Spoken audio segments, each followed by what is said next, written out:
నమస్తే అండి. Thread bangle making వీడియోని ఇంకొంచెం ఎక్స్ప్లెయిన్ చేద్దాం అనుకుంటున్నా. చేసుకునే వాళ్ళకి ఇది యూజ్ అవుతుండొచ్చు. టూ కట్ బ్యాంగిల్ మీద డిజైన్ చూద్దాం ఇప్పుడు.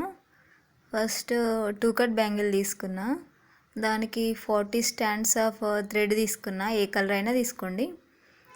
దాన్ని బ్యాంగిల్ మొత్తం చుట్టుకోవాలి నీట్గా. థ్రెడ్ పైన థ్రెడ్ రాకూడదండి.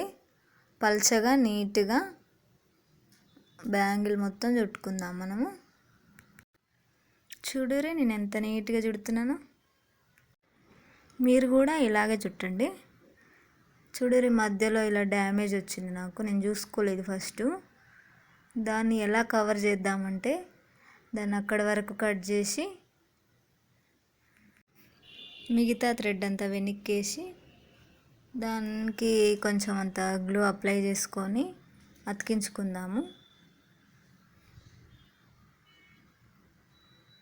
తర్వాత దాని పైనంగా చుట్టేస్తే సరిపోతుంది. కవర్ అయిపోయే. ఇట్నే ఆయనతో కూడా చుట్టేద్దాము. ఇగో నేనైతే మొత్తం చుట్టేసిన బ్యాంగిల్కి థ్రెడ్ని. ఇప్పుడైతే మనం కొంచెం గ్లూ అప్లై చేసుకుందాము కింద. చేసిన తర్వాత పైన ఎక్స్ట్రా ఉన్న థ్రెడ్ మొత్తం కట్ చేద్దాము. థ్రెడ్ని అయితే గట్టిగా పట్టుకోండి, ఒక్కటి మిస్ అయినా బ్యాంగిల్ మొత్తం డిస్టర్బ్ అవుతుంది. ఇంతే అంటించేసుకుంటే సరిపోతుందండి. గ్లూ ఇంకొకసారి అయితే అప్లై చేసుకోవాలండి. థ్రెడ్ అనేది ఊడిపోకుండా, ఒక్క పూస కూడా మిస్ అవ్వకుండా ఉంటుంది. చూడురి బ్యాంగిల్ని ఎంత నీట్గా చుట్టినామో మనము. థ్రెడ్ నీట్గా చుడితేనే కుందన్స్ కదలకుండా ఉంటాయండి, లేదంటే ఊడిపోయే ఛాన్సెస్ ఉంటాయి అన్నట్టు. మనం ఇప్పుడైతే ఒక సింపుల్ డిజైన్ చేసుకుందామండి. నేను ఒక పింక్ కలర్ డ్రాప్ షేప్ అయితే తీసుకున్నా. ఇవేమో స్టోన్స్ అండి. సింపుల్గా మనం ఈ రెండింటితో అయితే డిజైన్ చేసుకుందాం. ఈ బ్యాంగిల్ మీద 2 లైన్స్ గ్లూ పెట్టాలి ఫస్ట్. మరీ తిక్కుగా కాకుండా మరీ పల్చగా కాకుండా కొంచెం థ్రెడ్కి కుందన్కి అతుక్కునేలాగా కొంచెం ఎక్కువే అప్లై చేసుకోవాలి. ఇట్లా పెట్టుకున్నాక ఈ డ్రాప్ షేప్ని కొంచెం క్రాస్గా పెట్టాలండి. కొంచెం రెండు ఈక్వల్ క్రాస్ వచ్చేలాగా పెట్టాలి, లేదంటే మనం అనుకున్న డిజైన్ అయితే రాదు. ఇట్లనే గ్లూ అప్లై చేసుకున్నంత వరకు అయితే పెట్టుకుందాం మనము కుందన్స్. ఇదే షేప్ మెయింటైన్ చేస్తూ పెట్టాలి అన్నీ.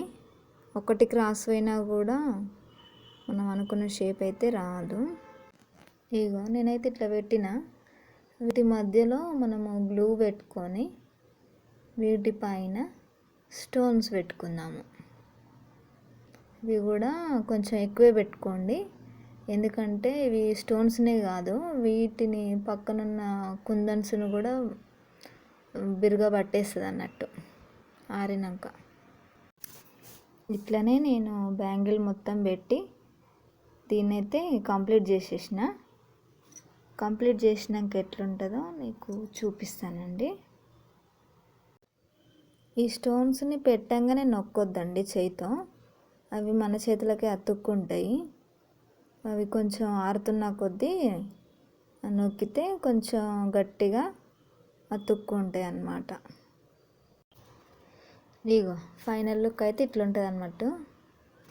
మీకు ఈ డిజైన్ కనుక నచ్చితే కామెంట్లో చెప్పండి, లైక్ చేయండి, షేర్ చేయండి, సబ్స్క్రైబ్ చేయండి, కామెంట్ అయితే తప్పకుండా పెట్టండి. Thanks for watching. బాయ్.